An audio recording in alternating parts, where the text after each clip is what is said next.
जय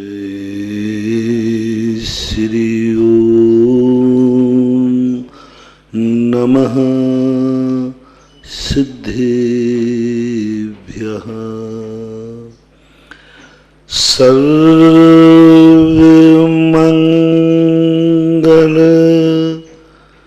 मांगल्यं सर्वकल्याणकारकं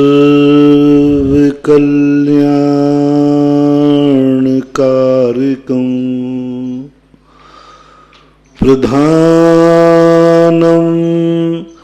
सर्वधर्माणां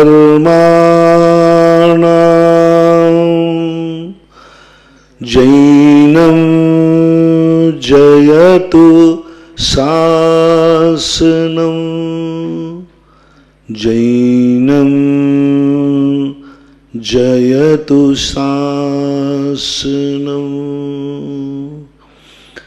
पंच परमेष्टि भगवान की जय हो। आचार्य श्री गुरुवर कुंद कुंद महाराज की जय हो। आचार्य श्री गुरुवर विद्यासागर महाराज की जय हो। परम उपकारी निर्यापक समण मुनि पुंग श्री सुधासागर जी महाराज की जय। पूज्य महासागर जी महाराज की जय। आचार्य संघ की। वस्तु में दो गुण होते हैं, एक अस्थि और एक नास्ति। ऐसी कोई वस्तु नहीं है जिसकी प्रतिद्वंदी कोई वस्तु ना हो, तभी तो इसको स्वाभाविक गुणों में रखा। द्रव्य का ये स्वभाव है कि ये दो गुण तो हैं ही, अस्थि और नास्ति। इससे ये परिलक्षित होता है कि दुनिया की जितने भी पदार्थ हैं उनका कोई प्रतिद्वंदी जरूर है। जितने भी दुनिया की क्रियाएं हैं उनकी विरोधी जरूर है। जो क्रिया है उसका निषेध भी है। कल अपन ने समझा था, संसार में रहना है तो हमें किसी न किसी का सहारा लेना ही पड़ेगा।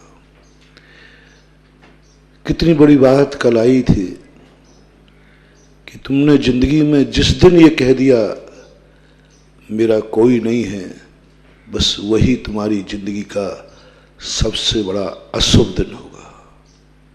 मन में भी भाव आ गया, वचन से तो बहुत दूर की बात है, मन में भी भाव आ गया इस दुनिया में मेरा कोई नहीं है, उसका मौत भी स्वागत नहीं करती है। मौत भी हाथों से नहीं छूती,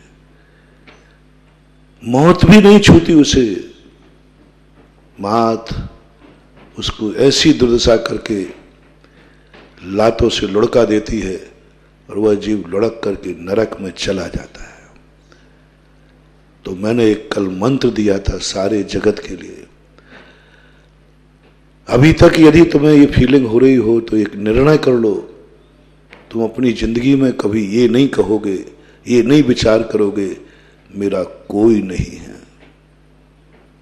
नहीं तो इस संसार में तुम अनाथ माने जाओगे। हर व्यक्ति तुम्हें लूटेगा, हर व्यक्ति तुम्हारी उपेक्षा करेगा और तुम घुट घुट करके मरोगे। इसलिए आप किसी को अपना कोई तुम्हारा है ये निर्णय कर लो। निर्णय कर लो किसको बनाना है, बस एक बनाना है। अधिक हो तो कोई आपत्ति नहीं, लेकिन अपनी आत्मा को फीलिंग मत होने देना, अपने मन को फीलिंग मत होने देना कि तुम्हारा कोई नहीं है। इसलिए भारतीय ऋषि मुनियों से कहा जिसका कोई नहीं है उसका भगवान है। यहां तक की नीति बना दी कि यदि तुमने ये मान लिया कि मेरा कोई तो नहीं है, लेकिन मैं सनाथ हूं, अनाथ नहीं हूं, जब मौत तुम्हारी आएगी और पूछेगी तुम इस दुनिया में अनाथ बन के जिए हो कि सनाथ बन के जिए हो, तो गर्व से कहना मैं सनाथ हूं। सनाथ हो तुम? कौन है तुम्हारा नाथ? कौन है जिसके छाया में तुम जिए हो? तो गर्व से कहना मेरा नाथ जिनेंद्र है।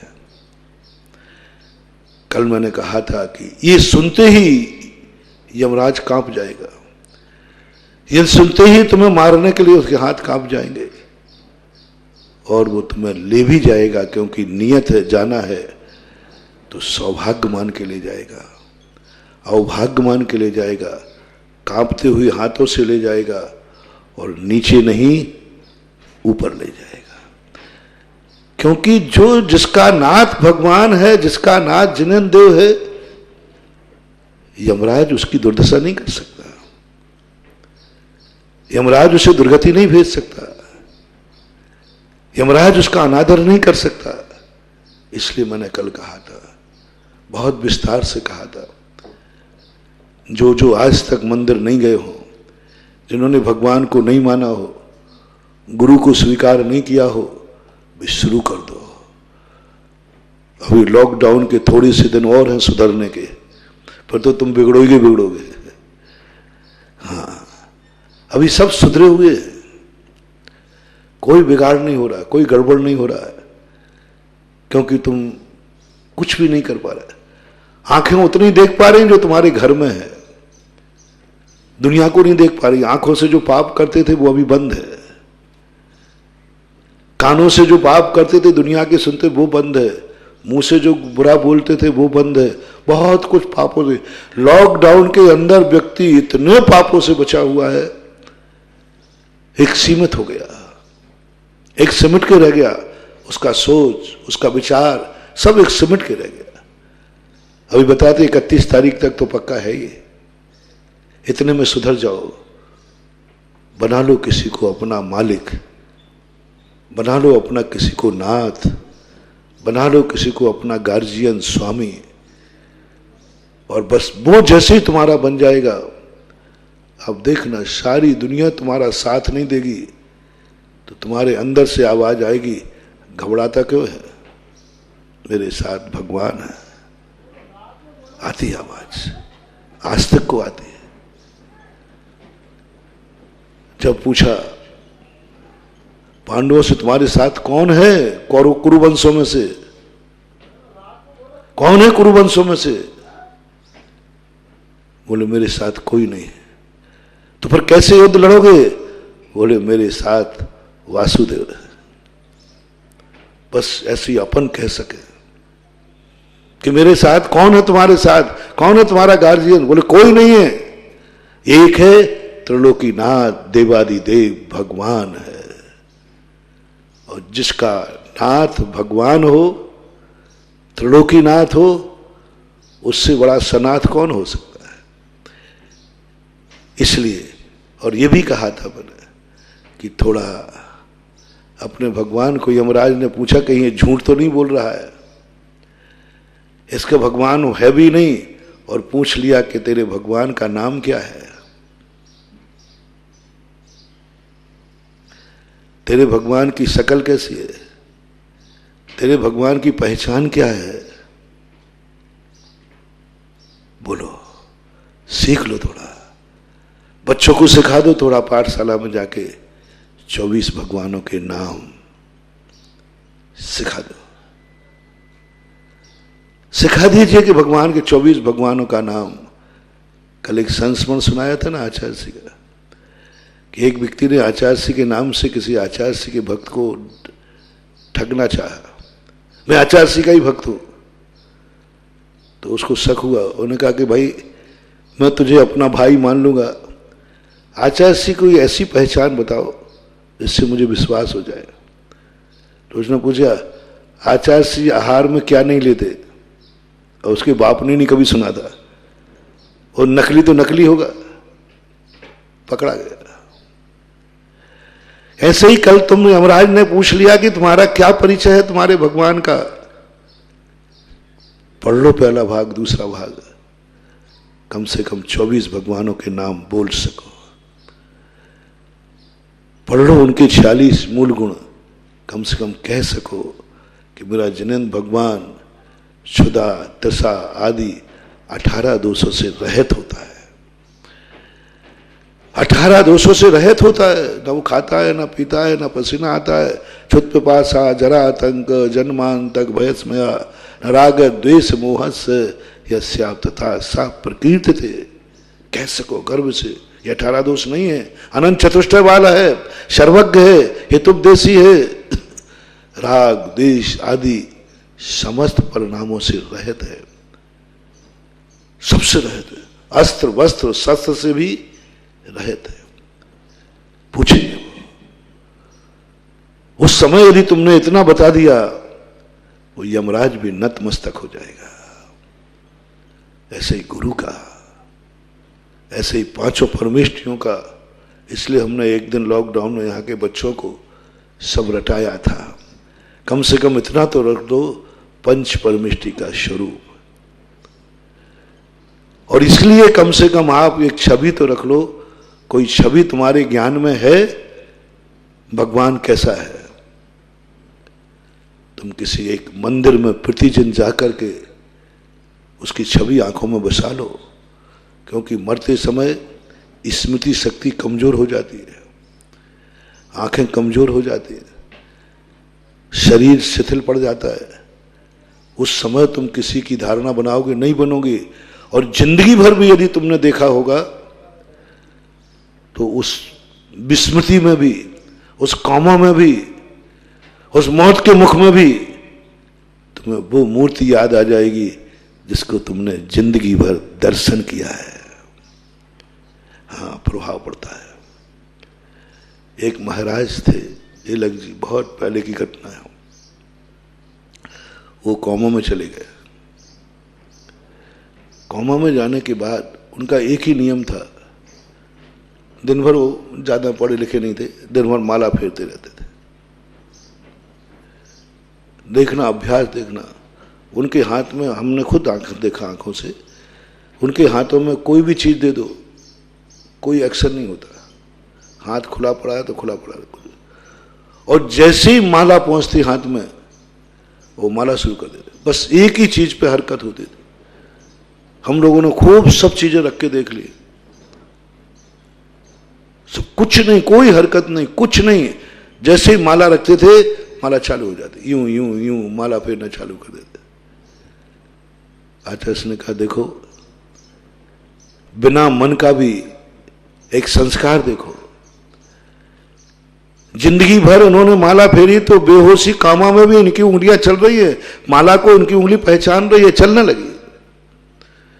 ऐसे ही एक दिन हमने कहा था तुमसे, बिना मन के मंदिर जाओ, जाओ, बिना मन के भगवान का दर्शन करो, चलो बुरे मन से करो। अब और क्या कहें, अच्छे मन से नहीं करते महाराज, मेरा मन नहीं, चलो तो बिना मन के करो महाराज, बुरे मन से करो। मैं तो यहां तक छूट, बहुत महाराज जी मंदिर जाऊंगा, मेरे बहुत बुरे भाव आएंगे, आने दो, करो, बुरे मन से करो, फिर भी मैं खुश रहूंगा। बुरे मन से भी तुम करोगे तो आखिर भगवान को देखने के बाद ही तो करोगे, कम से कम वो छवि तो तुम्हारे ध्यान में आ जाएगी। कल के दिन जब तुम्हें होश आएगा, बेहोशी आएगी, संकट आएगा, तो शायद, बहुत बड़ी बात है, शास्त्रों में आया, सरवार सिद्धि में पूज्यपाद स्वामी ने, कि यहां जो धर्म उसने बुरे मन से किया है, बिना मन के किया है, वो धर्म भी उसे नरकों में काम आता है, सम्यक दर्शन का कारण मानता है। यहां महाराज को देखकर गाली दी, बुरे भाव किए, पुरुषों की निंदा की, लेकिन पुरुषों सुना। मैं सोचता हूं कि ये मेरे दुश्मन लोग, मैं इतना मना करता हूं कि ये दुश्मन लोग मेरे प्रवचन मत सुना करो, क्योंकि तुम्हारी मेरे प्रवचन पर श्रद्धा नहीं है, तुम्हें बहुत बुरा लगता है। फिर भी लोग मानते नहीं, फिर भी प्रवचन सुन रहे। कट्टर दुश्मन मेरे, बिल्कुल कट्टर दुश्मन, मेरा नाम लेते भड़क जाए, लेकिन मेरे प्रवचन जरूर सुनते। व्हाट्सएपों में किसी की न्यूज पढ़े या नहीं पढ़े, मेरी न्यूज जरूर पढ़ते। मैं बहुत सोचकर उसको परेशान था, मैंने क्यों सुनते हैं, मैं तो उनका दुश्मन हूं, वो मानते ही नहीं मुझे, फिर भी वो सुनेंगे। वो खुद कहते हैं महाराज का प्रवचन तो नहीं छोड़ूंगा, लेकिन मैं महाराज को मानता नहीं, ध्यान रखना कट्टर दुश्मन हूं। तब मैंने सोचा ऐसा क्यों, इनमें क्या संस्कार आ गया।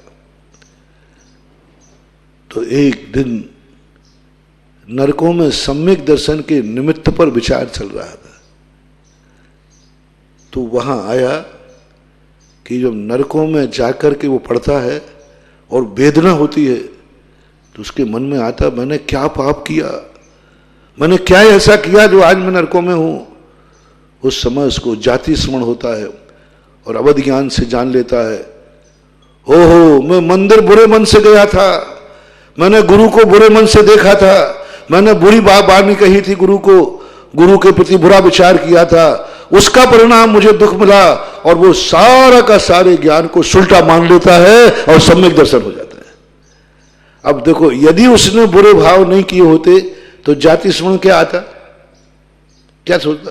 यदि उसने गाली नहीं दी होती, महाराज को नहीं जानता होगा, अब वहां जाकर के वो एक एक चीज को कहेगा मैंने इसमें उल्टा कहा था, ये तो सुलटा है, मैंने बुरे भाव किए थे, गलत किए थे, बस। और वो जो उसने पूर्व भाव में बुरे मन से सुना है, किया है, वो उसको सम्यक दर्शन का कारण बन जाता है। तब से मैंने सोचा ये दुश्मन बहुत होशियार है। ये कहें बाबा जी अभी तो आपका प्रवचन नहीं काम आ रहा है, कसाय बढ़ाएगा, लेकिन जब हम नरकों में पढ़ेंगे तब यही प्रवचन हमें सम्यक दर्शन में काम आएगा। इसलिए दुश्मन लोगों सुनते रहना। चलो आज छूट देता हूं, सुनो, बेमन से सुनो, बुरे मन से सुनो, बुरे भाव से सुनो, गाली देकर सुनो, लेकिन धर्म की बात सुनो, बुरे भाव से सुनो। इतना बुरा भाव करो कि तुम्हें नरक आयु का बंद हो जाए तो भी सुनो, धर्म की बात सुनो। महाराज इतनी कसाई बढ़ जाएगी मेरी कि मुझे नरक की आयु का बंद हो जाएगा, तो भी मैं कहूंगा बेटा नरक की आयु का बंद कर ले, लेकिन अच्छी बात को सुनना, क्योंकि यह बात तेरी जिंदगी में कभी ना कभी काम आएगी। क्योंकि अच्छी बात कभी ना कभी अच्छे रूप में तू स्वीकार कर ही लेगा। लेकिन तूने तो किया ही नहीं। जो बहुत लोगों की मैंने कल चर्चा की थी, जो ना तो अच्छा जानते ना बुरा जानते, ना वो मंदिर अच्छे भाव से जाते ना बुरे भाव से जाते, जाते ही नहीं, इनका क्या होगा? जो गुरु को ना गाली देते ना प्रशंसा करते, इनका क्या होगा? जिनकी आंखों ने कभी मुनिराज को देखा ही नहीं, उनका क्या होगा? जिन्होंने कभी भगवान का अभिषेक किया नहीं, उनका क्या होगा? उनको सम्यक दर्शन का कोई कारण मिलने वाला नहीं। तड़प तड़प के मरेंगे नरकों में, वेदना होगी, सोचेंगे मुझे ऐसा क्यों मिला, कुछ भी समझ में नहीं आएगा, कोई भी समझ में नहीं आएगा। वेदना से थोड़ा बहुत हो जाए, कोई परिणति बन जाए, लेकिन जाति स्मरण से सबसे ज्यादा सम्यक दर्शन होता है नरकों में। और ये जाति स्मरण यही काम करता है।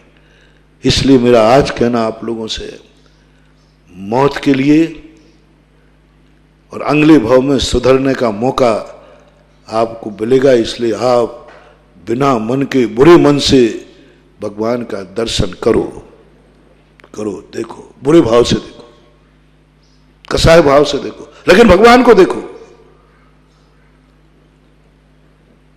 भगवान का अभिषेक करो, बुरे भाव से करो, करो, कैसे करो?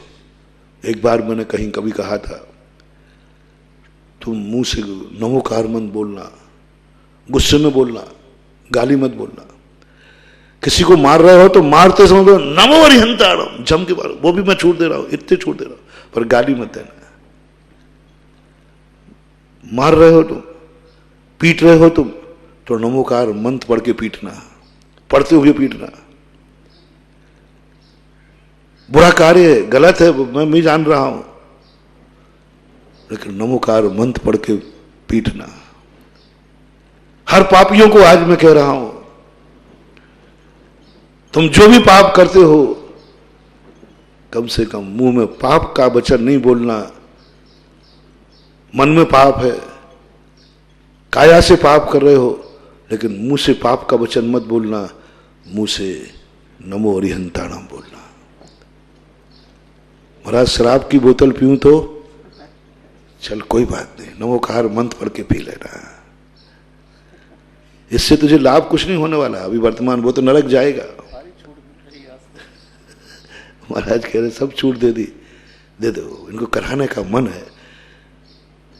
ये कम से कम पढ़ने के बाद गाली देकर, सर आप पीते अच्छा है, नमोकार मंत्र पढ़ के पी रहे, जुआ का फांसा फेरो नमो ह्यंताणम, क्रोध करो नमो ह्यंताणम, मान करो, सब में करो, ये नमोकार मंत्र को मुंह बैठा लो। बस एक नियम देना चाहता हूं आज, मैं किसी भी हालत में हर समय मेरे मुंह से नमोकार मंत्र निकलेगा बस, और मैं कुछ नहीं करूंगा महाराज। मेरे के कोई आप पाप मत छुड़ाना, मैं शराब नहीं छोड़ूंगा, मैं जुआ नहीं छोड़ूंगा, मैं कुछ भी नहीं छोड़ूंगा। चलो एक नियम ले लो, मैं जब भी कोई कार्य करूंगा नमो ह्यंताणम बोलूंगा बिना मन के। नमोकार मंत्र पूरा पढ़ लो तो और मेहरबानी हो जाए। मुझे इतना ही गर्व हो जाएगा, कम से कम इस पापी को कुछ भी नहीं आता लेकिन नमोकार मंत्र आता तो है। कल उदाहरण दिया था ना कि मरते समय रावण ने वैष्णव दर्शन में बताया, उसने श्री राम बोल दिया, जिंदगी में नहीं बोला, श्री बोलो ही नहीं, श्री पर तो चिढ़ता था लेकिन बताते जब वो मरा तो श्री राम बोला। रामचंद्र ने कहा ये पापी तर गया, तर गया, अंत में तर गया ये। ऐसे ही मैं कह रहा हूं, कम से कम मुझे संतुष्ट होगा इस पापी को और कुछ आता है कि नहीं आता, लेकिन जब भी ये बोलता है गाली नहीं बोलता, पाप वचन नहीं बोलता, भांड वचन नहीं बोलता, अश्लील वचन नहीं बोलता, जब भी बोलता है क्या बोलता है, नमो अरिहंताणम, नमो सिद्धाणम, नमोकार कर लो, पाप मना लो, बन चलो यही नियम ले लो। कितना सरल नियम दे रहा हूं। इसलिए शायद किसी कवि ने लिख दिया, नमोकार मंत्र कब पढ़ूं, पवित्रा पवित्रो वा सुस्तो दुस्तो भी वाह गजब, दुस्तो भी वाह सुस्तो भी वाह, पवित्र हा पवित्रो वाह, पवित्र मन हो चाहे अपवित्र मन हो, सब में लगाना, पवित्र वचन हो चाहे अपवित्र वचन हो, पवित्र काया हो चाहे अपवित्र काया हो, नमोकार मंत्र का सदा स्मरण करो। जाप नहीं, जाप नहीं, जाप अनुष्ठान है। कोई दिन देखना कि तुम पवित्र हो के तुम्हारा मन पावन है कि अपावन है, पवित्रा पवित्र हुआ, ये अकेले एक में नहीं लगाना, काया ही में, मन में भी। तुम्हारा मन बहुत अपवित्र है, तुम्हारी क्रियाएं सब अपवित्र हैं, तो भी जिनवाणी आदेश देती है तुम नमोकार मंत्र को स्मरण करो। सुस्तो भी दुष्टो भी वाह, दुष्टो भी चाहे तुम दुष्ट हो, दुष्ट रूप से स्थित हो, प्रशस्त हो या अप्रशस्त, एक रूढ़ा शब्द तो अर्थ ही है, प्रशस्त हो चाहे अप्रशस्त हो, लेकिन परिलक्षण उपलक्षण में निकालोगे तो चाहे तुम दुष्ट हो या सज्जन हो, अच्छे आदमी हो या बुरे आदमी हो, लेकिन नमोकार मंत्र पढ़ना, पढ़ लो, फेरना शुरू कर दो नमोकार मंत्र की माला 24 घंटे में एक बार। अभी वर्तमान में तुम्हें कोई लाभ नहीं होगा। किरी मुनि के दर्शन शुरू कर दो, मत करना नमोस्तु, मत करना स्तुति, एक मुनि के दर्शन करके एक गाली दे के आ जाया करो। मुनि का दर्शन करके गाली देने के लिए दर्शन, मेरा नियम है कि जब तक मैं मुनि को देखकर एक गाली नहीं दूं तब तक रोटी नहीं खाऊंगा। चलो ये नियम ले लो बस, अब तो ठीक है। क्या गजब के नियम दे रहा हूं आज। लोग तो ये कहते हैं कि महाराज जी ये नियम दो कि भगवान गुरु का दर्शन करके रोटी खाऊं, नहीं मैं कह रहा हूं गाली दे करके। चलो मैं कहां जा रहा है, बोले महाराज के दर्शन करने। बोले क्यों? बोले जब तक मैं एक मुनि को गाली देख करके गाली दे नहीं दे लेता तब तक मैं भोजन नहीं करता, मैं नियम है। चलो मैं वो नियम देने को भी तैयार हूं, लेकिन शर्त जानना, मुनि का दर्शन करना, गाली देते हुए करना, गाली के लिए करना, लेकिन मुनि का दर्शन करना। बहुत बड़ी महिमा बता रहा हूं आज। गाली के लिए कितनी बड़ी बात है, और नियम ले लीजिए आप, तो भी मैं तुम्हें आशीर्वाद दूंगा और कहूंगा ये गाली देता है लेकिन मुनि की मुद्रा को देख के देता है। ये दो समय तुम्हारे काम आएंगे, सब में लगा लेना। मुनि में भी, जिनवाणी में भी, बिना मन के पढ़ो, बिना मन के स्वाध्याय करो, बुरे मन से करो, करो। करो। पूछपात स्वामी ने भी यही बात कही, तुम जैसे बने तैसे करो, कम से कम गाली से तो अच्छा नमोकार मन निकाल रहा है। बहुत बड़ी बात।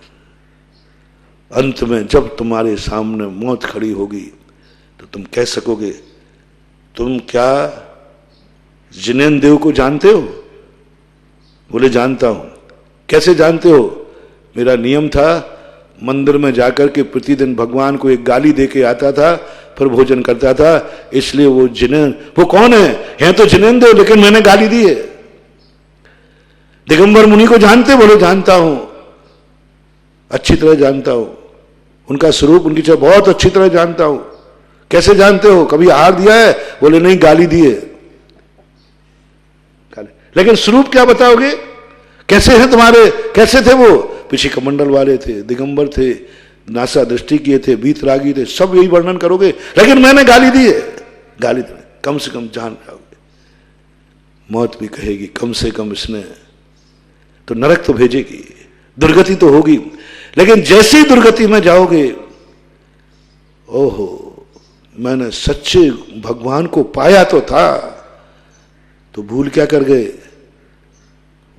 स्तुति के स्थान पर गाली दी थी। बस गुरु मिल तो गया था और आंखों से देखा भी मैंने गुरु, पर भूल क्या थी? गाली दी थी। बस यही भूल मेरी थी। अब मैं उन्हीं देव को, उन्हीं शास्त्र को गाली नहीं भक्ति दूंगा। नमोस्तु भगवान। तो नरकों में भी ये मुद्रा काम आएगी। यदि तुमने यहां नरक मुद्रा नहीं देखी होगी तो नरकों में तुम्हें गुरु याद आएंगे ही नहीं। देखो मैं कितना बड़ा न्याय निकाल रहा हूं। महाराज जी आप बिल्कुल गलत कर रहे हो, पापियों के लिए भगवान के दर्शन देखो तो सही। उसने कभी भगवान का, गुरु का दर्शन ही नहीं किया था, अब वहां याद क्या आएगा? कम से कम वहां जाकर के उसको, जो गाली के लिए महाराज के प्रवचन सुनता था, वो प्रवचन उसको वहां याद आ जाएंगे। इतने जल्दी सम्यक दर्शन होगा उसको। बस वो कहेगा गाली के स्थान पर भक्ति, प्रवचन को श्रद्धा से सुनना है, भगवान को गाली नहीं देना, भक्ति करना है। बस इतना होते ही सम्यक दर्शन आ जाएगा।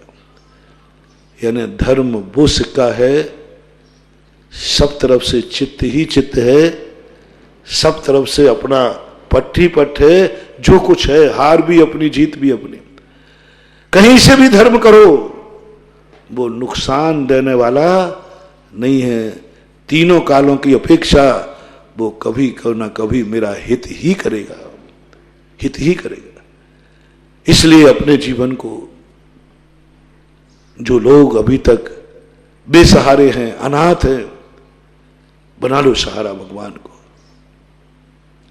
और भगवान वो शक्ति है महाराज, भगवान संबंध एक तरफ से नहीं होता। तो भगवान बना ले मैं संबंध मेरे से, नहीं, अनवस्था दोष आ जाएगा। एक न्याय दर्शन में अनवस्था दोष आया। यदि सारे संबंध दोनों संबंधों पर टिके होंगे तो अनवस्था दोष आ जाएगा। जो अस्थि और नास्ति की मैं बात कर रहा था, संसार में कोई व्यक्ति, दुनिया में कोई व्यक्ति बिना संबंधों के सहारे नहीं जी सकता। तो क्या ये संबंधों का दुनिया है? नहीं, एक व्यक्ति दुनिया में है जिससे सारी दुनिया संबंध बनाती है, लेकिन वो किसी से संबंध नहीं बनाता। सारे द्रव्य एक दूसरे के सहारे हैं। धर्म द्रव्य आकाश के सहारे। जब आकाश के पूछा तो पूज्यवर उमा स्वामी महाराज कहते हैं, आकाश किसके सहारे है? स्वयं प्रतिष्ठित, क्योंकि वो असीम है। धर्म द्रव्य, अधर्म द्रव्य, पुद्गल, काल, ये और जीव, ये पांचों द्रव्य किसके सहारे हैं? कहां रहते हैं? आकाश, आकाश के सहारे। आकाश अवगान दे रहा है। तो फिर पूछा, प्रश्न उठाया कि आकाश किसके सहारे है? क्योंकि वो अनवस्था दोष लाना पड़ जा रहा था। अनवस्था दोष यही कहलाता है कि वो किसके सहारे है, वो किसके सहारे है, वो किसके सहारे है। फिर अनवस्था दोष आ जाएगा, और पुनः तुम करोगे तो फिर और भी दोष आ जाएंगे, अंत कभी आएगा नहीं। तो प्रकृति में ये जरूर समझ लेना, जो कार्य हम कर रहे हैं वह करने वाला आज परतंत्र है, कल स्वतंत्र होगा, कोई ना कोई होगा, कोई एक चरम सीमा होगी। आज यदि हमारा विद्यानंद जी महाराज राज श्लोक वार्ता में कहते पूज्यवर कि ज्ञान यदि एक दिन केवल ज्ञान प्राप्त होता है किसी को, किसका प्रतीक क्या है? क्योंकि वर्तमान में लोगों के सबके ज्ञान एक समान नहीं है, किसी का कम है, किसी का अधिक है, किसी का अधिक है। तो एक दिन ऐसा भी आएगा, ये अधिक ज्ञान बता रहा है कि कोई व्यक्ति दुनिया में पूर्ण ज्ञानी भी होगा।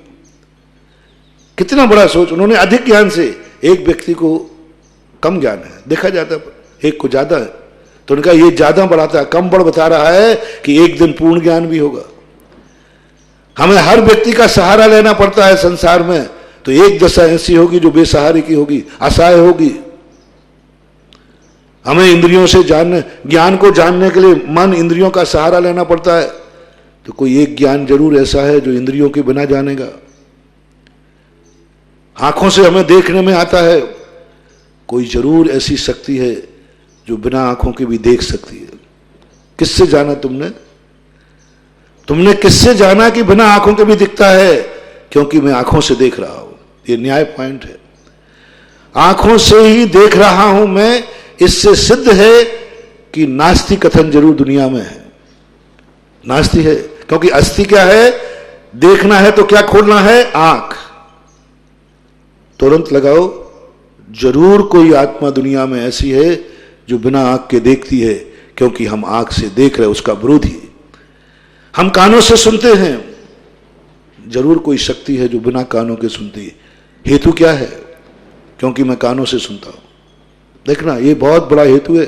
पॉजिटिव हेतु तो दुनिया बनाती है, लेकिन मैं कानों से सुनता हूं, इसका अर्थ कोई दुनिया में बिना कानों के सुनता है। मैं आंखों से देखता हूं, बिना मैं बोलता हूं, मुंह हिलता है मेरा, होंठ हिल रहे हैं, हिलते हुए दिख रहे हैं।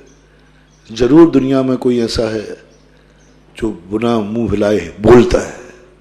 क्योंकि मैं बोलता हूं तो मुंह हिलता है। जो मैंने प्रारंभ में कहा था ना, हर चीज का विरोधी दुनिया में है। कोई भी चीज दुनिया में नहीं जिसका विरोधी नहीं हो। अपन लोग मुंह बिराए बिना बोल सकते हैं क्या? नहीं बोल सकते। लेकिन निश्चित समझना, दुनिया में कोई ऐसी शक्ति है जिसका तालू रंग मुंह नहीं हिलते फिर भी आवाज आती है। हम किसी वस्तु को जानते हैं तो हमें उपयोग लगाना पड़ता है। जरूर कोई ऐसा व्यक्ति है जो बिना उपयोग के जानता है। हमें देखना पड़ता है घड़ी कितना बज गया, उपयोग लगाना पड़ा, पारिशेष न्याय लगाओ। जरूर कोई ऐसी शक्ति है जो उपयोग लगाए बिना सब कुछ जानती है। जानना, मैं जानना चाहता हूं तो दुनिया कोई जरूर है कि जानना नहीं चाहती फिर भी जानने में आता है। हमारे लिए पर पदार्थों के बिना सुख नहीं है। निश्चित कर लो, जरूर कोई शक्ति ऐसी है जो पर के बिना सुखी है। क्यों? क्योंकि मैं पर के बिना सुखी नहीं हो सकता। रोटी खाते समय सोचो, मेरी भूख बिना भोजन के नहीं मिट सकती। तत्व चिंतन दे रहा हूं। लोग कहते हैं तत्व चिंतन कैसे करें? ये तत्व चिंतन क्या है? सत्य को तो हम पा नहीं पाएंगे। सत्य को जब तक पा नहीं पाएंगे हमारा सत्य मिलेगा नहीं। हम बिना आंखों के देख नहीं पाएंगे जब तक सत्य मिलेगा नहीं। आंखों से सत्य देखने में नहीं आता। तो हमारे आचार्य ने बहुत सरल सूत्र दिया, वो कम मिलेंगे जो बिना खाए जिंदा रहते हैं। जब मिलेंगे तब तक दोबारा हो जाए। अब मैं अभी कैसे जानूं, मन को कैसे विश्वास दिलाऊं कि दुनिया में कोई व्यक्ति ऐसा है जो बिना खाए जिंदा रह सकता है? और वो मनुष्य गति है, मनुष्य आयु का उदय है। तो तुम दावे के साथ कहो है, कहां है? बोले मुझे पता नहीं है। फिर कैसे कह दिया कि बिना खाकर के जीने वाला है? क्योंकि मैं बिना खाए जिंदा नहीं रहूंगा। इससे सिद्ध है कोई है जो बिना खाए जिंदा रहता है। क्योंकि यदि वो नहीं होता तो ये नहीं होता। अब बोलो, ज्ञानी व्यक्ति ने क्या कवाड़ा कर दिया? रोटी खा रहा है, बोले जरूर दुनिया में कोई ऐसा है जो रोटी नहीं खाता फिर भी जिंदा है। कैसे जाना? क्योंकि मैं खा रहा हूं। क्योंकि मैं खाने की क्रिया कर रहा हूं, इसकी विरोधी क्रिया भी कहीं है। खाने से ही जिंदा नहीं, बिना खाए भी जिंदा रहेगा। कोई है ऐसा, मैं बिना पानी के नहीं रह सकता? कोई जरूर ऐसा है जो बिना पानी के रहता है।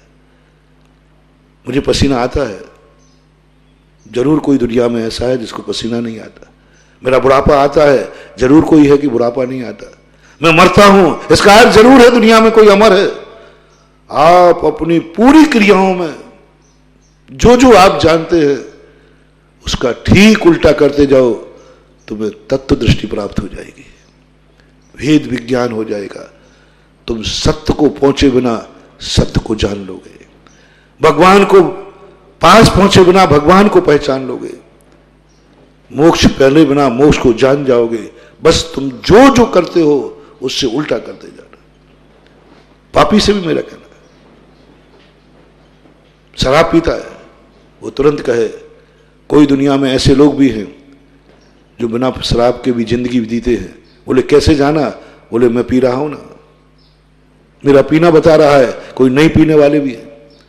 तुम जो भी पाप करते हो उस पाप करते समय सोच लेना, तुम्हारा मन कहेगा इन पापों के बिना कोई रहता है क्या? बोले रहता है। कैसे जाना कि कोई पाप के बिना रहता है? क्योंकि मैं पाप के बिना नहीं रहता हूं ना, मैं पाप करके जिंदा हूं। इसका अर्थ दुनिया में कोई शक्ति जरूर ऐसी है जो बिना पाप किए भी जिंदा रहती है। ये न्याय आप बनाओ, और ये न्याय यदि तुम्हारा बन गया, तुम अस्थि में नास्ति का दर्शन कर लोगे और नास्ति में अस्थि का दर्शन हो जाएगा। निश्चय तुम्हें करना है कि तुम्हें यह सोचना है कि है कोई बिना सहारा वाला आकाश, स्व प्रतिष्ठित। ये शब्द जब मैंने पूज्य उमा स्वामी महाराज के तत्वार सूत्र में पढ़ा, मेरी तो धारणा ही बदल गई। मैं समझता था संसार में, दुनिया में कोई भी द्रव्य एक दूसरे द्रव्य का सहारा तो लेते ही है, लेकिन स्व प्रतिष्ठित है, उसको किसी के सहारे की जरूरत नहीं। 6 द्रव्यों में अवगाहना की दृष्टि से आकाश द्रव्य सबको अवगाहित करता है, लेकिन स्वयं क्योंकि वो असीम है। ऐसा ही अपन लोग बिना सहारे के जिंदा नहीं रहते। तो निर्णय क्या करना है? हम बिना सहारे के निर्णय नहीं रह सकते। इसका अर्थ दुनिया में कोई है जो बिना सहारे के, अब वो कौन है? भगवान, सिद्ध भगवान, कोई सहारा नहीं। अब ये मत सोचना कि मेरा ही कर्तव्य क्यों है। यदि मैं संबंध नहीं बना पाया तो भगवान को संबंध बनाना चाहिए, भगवान को कृपा करना चाहिए। ठीक है, मैं तो जो हूं, मेरे अवगुण न चितारो प्रभु अपनो विरद निहारो। अपन कह देते नहीं, गलती मत करना, भूल मत करना।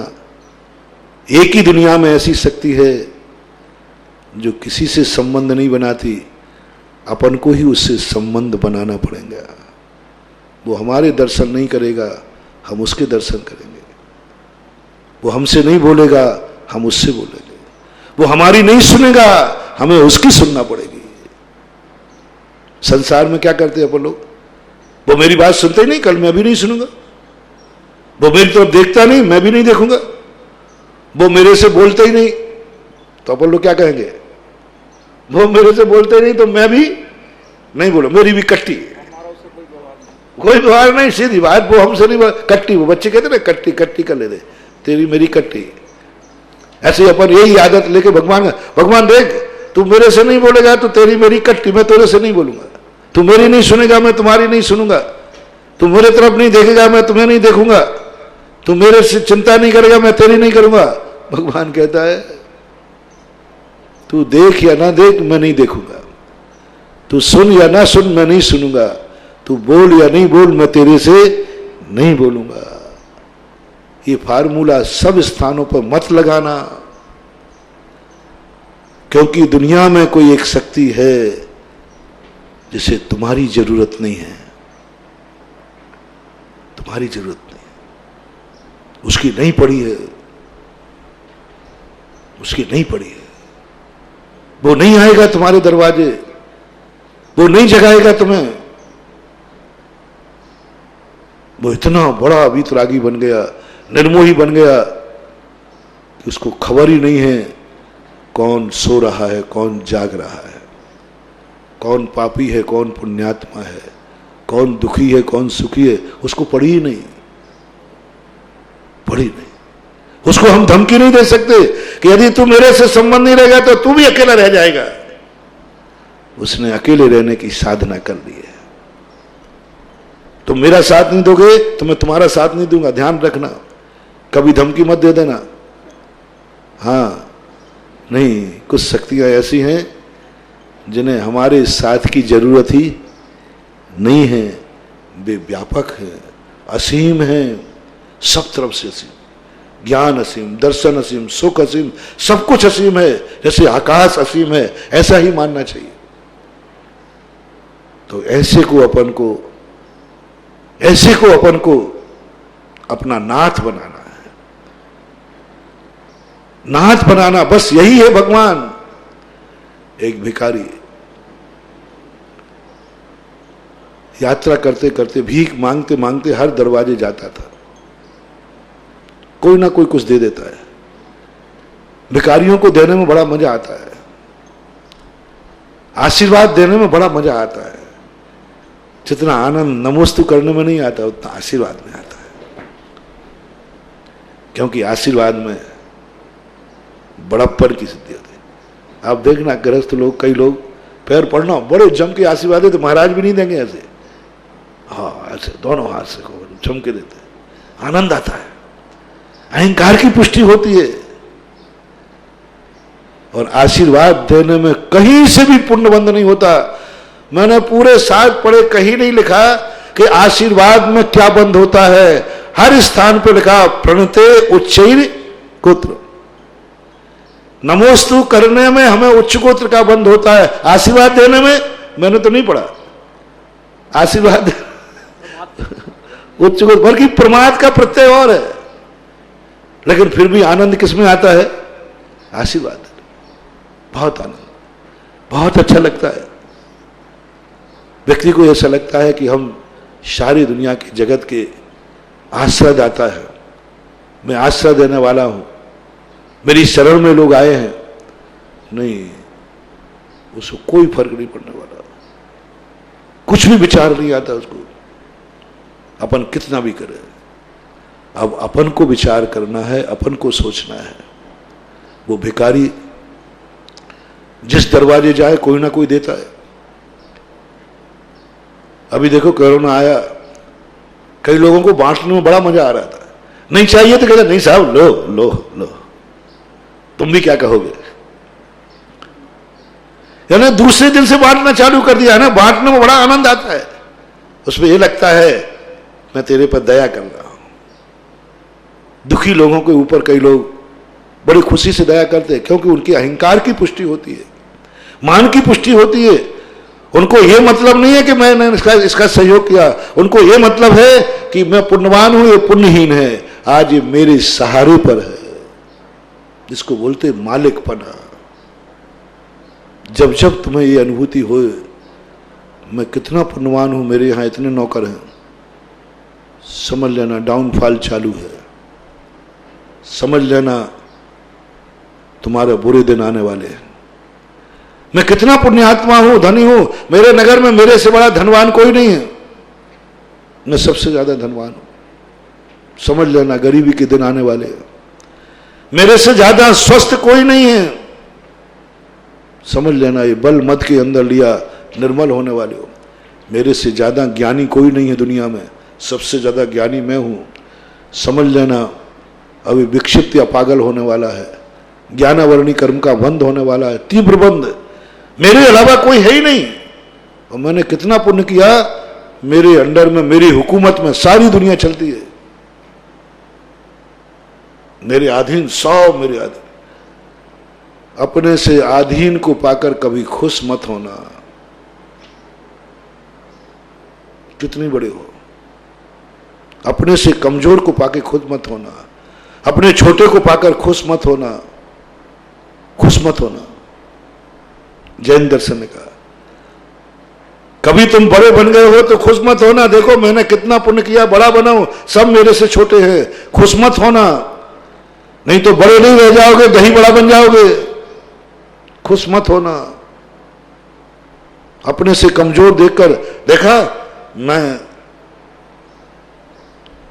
गोरे हो तो काले से घृणा मत करना, देखा ये सब कालियां हैं, मैं गोरा हूं, कोड़ निकलने वाला है, मैं सबसे सुंदर हूं,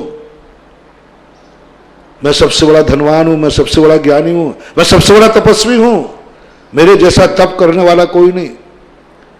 समंतभद्र महाराज ने, पूज्यवर ने पूरे पापों में किसी पाप को सम्यक दर्शन से मलिन नहीं कराया। मैंने गौर किया, उन्होंने ये नहीं कहा कि तुम ये करोगे, हिंसा करोगे, झूठ करोगे, चोरी करोगे, कुशील करोगे, परिग्रह करोगे तो तुम्हारा सम्यक दर्शन मलिन हो जाएगा, चर्चा ही नहीं।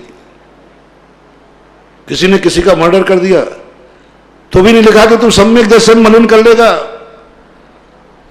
मर्डर भी किए तो भी सम्यक दर्शन मलिन नहीं हुए। पांडवों ने युद्ध किया, रामचंद्र जी ने युद्ध किया, भरत चक्रवर्ती ने अपने भाई पर चक्र चलाया तो भी सम्यक दर्शन मलिन नहीं हुआ। गजब, क्या सोच है, कितनी बड़ी निधि, कितना बड़ा सोचने के लिए पूज्यवर समंतभद्र महाराज ने हमें पॉइंट दिया। यदि कुचित कदाचित तुम्हारे जीवन में ऐसा हो जाए कि तुम हिंसा भी कर डालो, संकल्पी हिंसा, मर्डर भी कर डालो, तो भी सम्यक दर्शन मलिन होगा, ऐसा नहीं कहा। तुमने डाका भी डाल लिया, झूठ भी बोल दिया, परिग्रह कुछ भी कर लिया, तो सम्यक दर्शन मलिन होगा ये नहीं कह सकता। चार्य से तो भ्रष्ट हो जाओगे, नरकों में तो जा सकते हो, लेकिन मलिनता की जब बात आई, पूरे रत्नगंज श्राप का चार में पढ़े तो सम्यक दर्शन के लिए उन्होंने कहा, छेड़ालाकार ने भी कहा, मद को कहा, ज्ञान मद, कुल मद, जाति मद, ये जो मद हैं, ये मद सम्यक दर्शन को मल ठाने। पंडित जी साहब, दौलत राम जी, सम्यक को मल ठाने, ये 8 मद तेरे, कोई पाप तेरे सम्यक दर्शन को मलिन करेगा या नहीं करेगा, लेकिन मद तेरा सम्यक दर्शन को मलिन जरूर करेगा। सम्यक दर्शन, छेड़ालाकार ने तो सम्यक दर्शन को मल ठाने और 8 मदों को लिया। 3 मूर्ता है तो मिथ्यात्व बन जाता है, क्योंकि वो तो कुगुरु कुदेव को साध हो, लेकिन मधु की बात, वो मद मल पैदा कर देते हैं। तो महानुभाव, कभी भी अपनी जिंदगी में अपने छोटे के बल पर बड़े नहीं बनना, कभी गरीब के बल पर अमीर मत बनना, कभी आंसुओं पर हंसने का साहस मत करना, किसी के दुखी देखकर सुख का मौज मत उड़ाना। आर्त ध्यान और रौद्र ध्यान की चर्चा जैनागम में आई। कौन सा ध्यान पाप है सबसे बड़ा? आर्त ध्यान नहीं। आर्त ध्यान का अर्थ दुखी होना और रौद्र ध्यान का अर्थ सुखी होना, यानी दूसरे के दुखों को देखकर सुखी होना। हिंसानंद, चौर्यानंदी, मृषानंदी,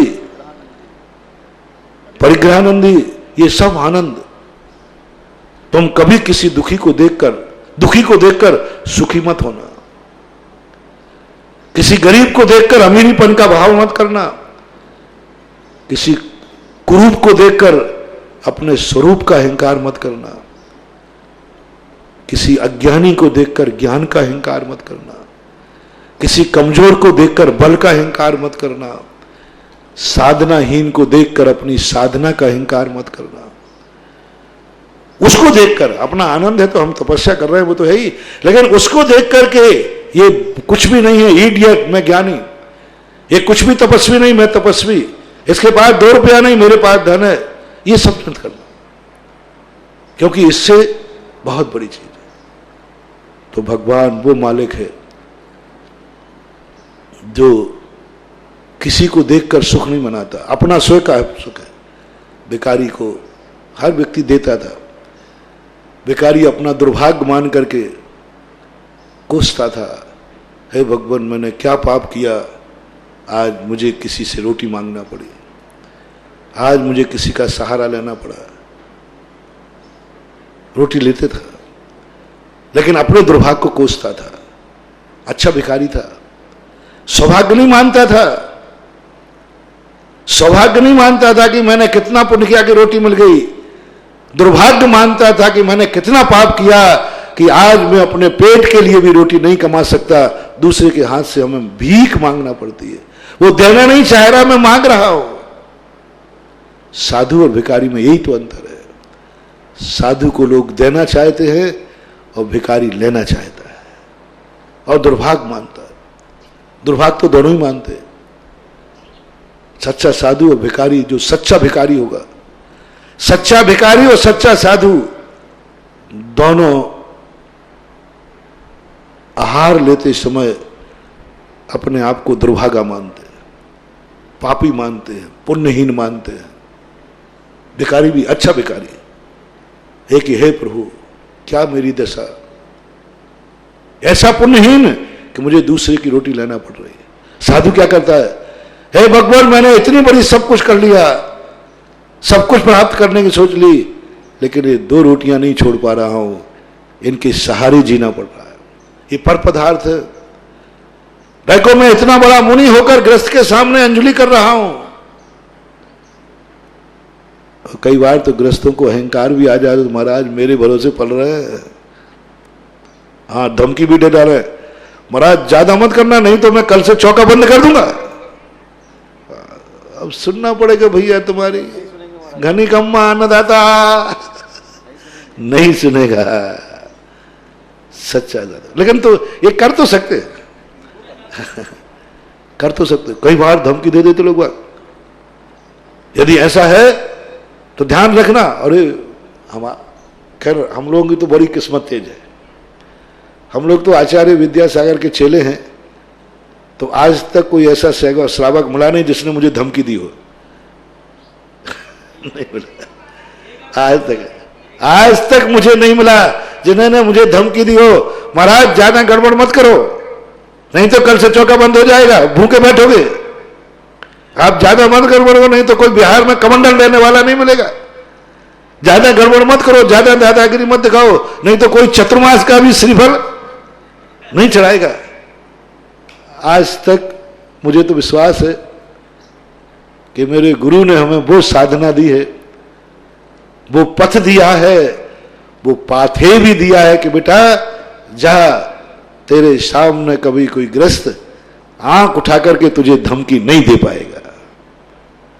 और मेरी जिंदगी में कभी ऐसा मौका ना आया है, और ये भी दावा करता हूं आएगा भी नहीं। और जिस दिन आएगा उसी दिन समाधि की तैयारी कर लूंगा, ये भी पक्का है। जिस दिन कोई ये कह देगा महाराज गड़बड़ मत करना, नहीं तो चतुर्मास भी उठाना पड़ेगा, श्रीफल नहीं चढ़ाएगा, उसी दिन तुम्हारी सीमा से बाहर वो जंगल, वो स्थान जो किसी की बसियत में नहीं है, वहां जाकर समाधि ले लूंगा। एक स्थान पर मैंने तुम्हें सुनाया था, एक स्थान पर ऐसे ही होता था। साधु से कहता था, साधुओं ने ध्यान रखना महाराज, मेरे बिना गड़बड़ कर लिया तो ध्यान रखना। राजस्थान में है, नाम नहीं बताऊंगा, नाम बताना मेरा पर्पस नहीं।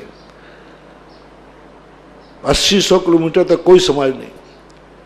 वे साधु को नचाते थे, ऐसी कुड़की देते थे वहां के लोग।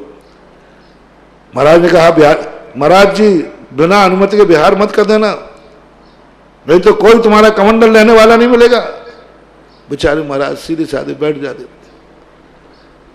चौके की भी वहां चौके, एक चौका लगता, महाराज जी एक चौके में हार होगा सबका, तुम 10 साधु हो तो 10 एक चौके में खाओ, इससे ज्यादा नहीं लगेगा। अब जब मुझे पता चला तो मुझे तो ऐसे स्थान पर जाने के लिए खुजली लगती है। मैंने कहा मैं तो जाऊंगा ऐसे स्थान, गया। अब मैंने सोचा कि अब इनको दिखाना है, और वहां बिना कहे कोई विहार नहीं कर सकता था। वो पंचायत बैठी थी, कल हमारे यहां किसी की सगाई है, परसों तीये की बैठक है, नरसों विचार करेंगे। अब मैंने कहा कि अब तिये की बैठक के दिन मैं विहार करूंगा, और सगाई कार्यक्रम था किसी का, उस दिन मैंने छुल्लकों को भी नहीं बताया, इशारा भी नहीं किया, और 1:30 बजे उठ करके कमरे से बाहर निकल करके काम की छुल्लक जी से कह दो, दोनों छुल्लक जी थे, कि बिहार करना है। और मैं तुरंत जल्दी बिहार कर, मैंने कोई श्रावक नहीं आ जाए, क्योंकि अभी यह संपत्ति उनकी है, इस संपत्ति के मालिक। तुरंत मैं जल्दी जल्दी करके बाउंड्री के बाहर हो गया, सड़क पे खड़ा हो गया। अब समाज आ गई, आप ऐसे नहीं जा सकते हो, हमारे यहाँ का रूल्स ये है, हमारे यहाँ का नियम ये है। मैंने कहा भैया अब मैं मंदिर से बाहर निकल आया हूं, सड़क सरकारी और पैर हमारे हैं। मैंने यही कहा, सड़क सरकारी पैर हमारे हैं। उनको तो वही महाराज जी देख लीजिए, आप ऐसे बिहार करोगे, कोई आपके साथ बिहार नहीं करेगा। मैंने कही मुझे जरूरत नहीं, मेरे पास जितना सामान है उतना मैं वजन उठा लेता हूं। कितना सामान है हमारे पास? पिंची कमंडल है, इससे ज्यादा है नहीं, इतना मैं उठा लेता हूं। कोई अटैची फटैची तो है नहीं, कुछ नहीं चाहिए। महाराज चौके नहीं लगाएंगे, पाटे नहीं पहुंचेंगे। मैंने कहा मेरे गुरु ने हमें भूप शयन करना सिखाया है। हाँ, हम लोगों ने जमीन पर शयन किया, तुम्हारा तो क्या भरोसा, किसी दिन पाटे पर दादागिरी दिखा दो।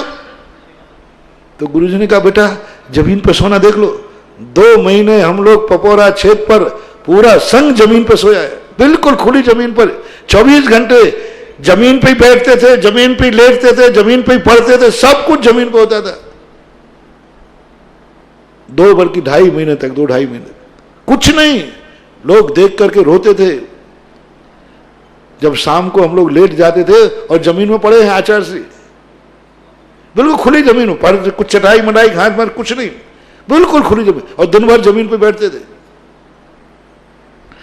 तो मैंने कहा भैया मुझे तो जमीन पे लेटने की आदत है, पाटा नहीं लाओगे तो चल जाएगा। और क्या? बोले महाराज चौके नहीं लगेंगे। तो मैंने कहा, मन से पूछा, तो मन ने कहा मैंने कितने दिन? बोले बिहार करते हुए, बिना बिहार के 4-5 दिन, और बिहार करते हुए 2 दिन का उपवास तो मैं कर लूंगा। तो मैंने कहा बस बेटा 2 दिन में अपन 80 किलोमीटर पार कर देंगे। तो मैंने कहा वो भी चल जाएगा, वो भी चल जाएगा। चौका नहीं लगाओगे, पाटा नहीं लोगे, साथ नहीं चलोगे, चल जाएगा, सब चल जाएगा। लेकिन बस मैंने बिहार किया, सीधा एक स्कूल का बरामदा मिला, सीधा नीचे बैठ गया। पूरी कहानी से मतलब नहीं, कहने का अभिप्राय यह है कि ग्रस्त को कभी अहंकार आ सकता है, ग्रस्त है। हाँ, कई लोग कहता मेरी बदौलत है जो आप बिहार करते हैं। हाँ, ऐसे अहंकार आ जाते कई बार। यदि तुम शिखर जी की वंदना करा दो ना, गिरनार की, तो बड़ा गजब के। कई महाराजों के साथ ऐसा होता है, मेरे साथ तो हुआ नहीं, हुआ तो हमारे ऊपर लागू हुआ नहीं। सामने आया, कहा तो सही उसने, लेकिन अपन को कोई जरूरत नहीं पड़ी। मैं तुम्हें तो नहीं रोक सकता हूं कि तुम साधु की जो सेवा करते हो, वैयावृत्ति करते हो, आहार देते हो, तो तुम अहंकार नहीं करोगे। मैं इसका तो दावा नहीं कर सकता, लेकिन ये दावा जरूर कर सकता हूं आचार्य विद्यासागर का चेला होने के कारण कि मुझे तुम्हारे उस दबाव से कोई फर्क पड़ने वाला नहीं है। महावीर भगवान की